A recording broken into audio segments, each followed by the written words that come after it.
போவ உனக்கு நேரில் காட்டுட்டுமா? சின்னுக்கு பிடிச்ச எல்லா இனிப்பும் சாப்பிட தரட்டுமா?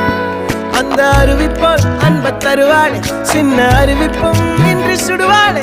நீயும் தும்மிடிடி தும்மிடிடி ஆயுசு நூறாக, என் உயிர் உன்னோட பத்திர சொத்தாக.